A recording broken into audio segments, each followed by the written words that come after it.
Assalamualaikum warahmatullahi wabarakatuh. Perkenalkan, nama saya Atila Maharani dari kelas 11B, ingin memaparkan sedikit dari materi masuk dan berkembangnya kolonialisme dan imperialisme Eropa di Indonesia.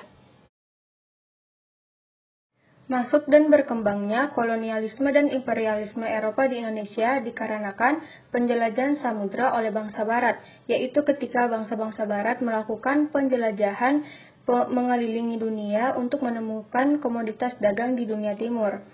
Ada 3 pelopor penjelajahan samudra, yaitu bangsa Inggris, bangsa Spanyol, dan bangsa Portugal.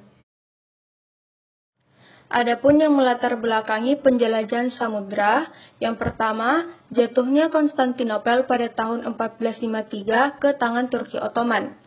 Faktor yang kedua, penemuan dan perkembangan baru di bidang teknologi maritim seperti karavel dan munculnya teori Kopernikus atau teori bumi itu bulat. Yang ketiga, buku catatan perjalanan Marco Polo dan adanya dorongan gold, glory, dan gospel. Gold itu ingin meraup kekayaan alam, glory itu ingin menguasai atau memerintah wilayah jajah. Yang ketiga, gospel, yaitu ingin menerapkan ajaran agama di Nusantara. Berikut kronologi kedatangan bangsa Eropa ke Nusantara. Yang pertama, pada tahun 1511, Alfonso de Albuquerque berhasil menguasai pelabuhan Malaka. Yang kedua, pada tahun 1521, Sebastian Elcano pulang ke Spanyol melewati Tidore, Maluku, dan Timor. Yang ketiga, pada tahun 1579, Francis Drake berlabuh ke Kerajaan Ternate. Yang keempat, pada tahun 1596, Cornelis de Houtman tiba di Banten. Yang kelima, pada tahun 1602, James Lancaster melakukan pelayaran ke Indonesia, kapalnya tiba di Aceh. Yang terakhir, pada tahun 1770, James Cook singgah di Batavia karena kapalnya mengalami kerusakan. Sekarang kita masuk di pembahasan kolonialisme. Kolonialisme berasal dari kata koloni yang berarti wilayah kekuasaan dan isme yang berarti paham.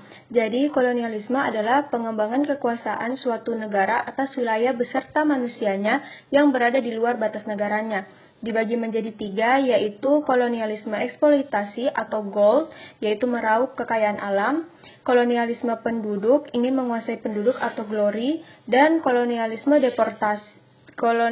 deportasi. Selanjutnya yaitu adalah imperialisme. Berasal dari kata imperium yang berarti memerintah dan isme yang berarti paham. Imperialisme adalah suatu sistem jajahan yang dibentuk dengan cara membentuk pemerintahan jajahan di wilayah yang dijajahnya. Terbagi menjadi 2, yaitu imperialisme kuno dan imperialisme modern. Kita masuk di masa penjajahan Spanyol. Bangsa Spanyol masuk ke Nusantara melalui rombongan yang dipimpin oleh Sebastian Elcano. Sambutan baik dari Tidore dimanfaatkan Spanyol untuk mengembangkan kekuasaan yang lebih besar. Spanyol mendirikan benteng dan mulai melakukan monopoli perdagangan. Masa penjajahan Portugis.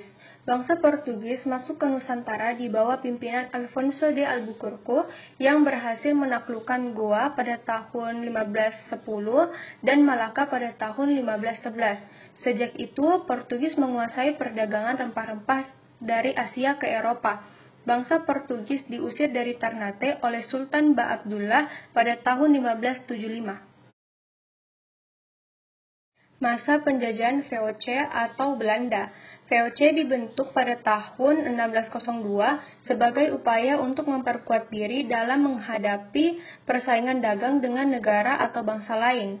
Kebijakan VOC di negara jajahan antara lain monopoli, ekstirpasi, pelayaran hongi, dan strategi divide et impera atau politik adu domba. Pada 31 Desember 1799, VOC secara resmi dibubarkan karena adanya korupsi, biaya kepegawaian semakin besar, banyak mengeluarkan dana untuk perang, pada saat itu perang dengan Prancis, dan persaingan dengan kongsi dagang lain. Kemudian ada masa penjajahan Dendels.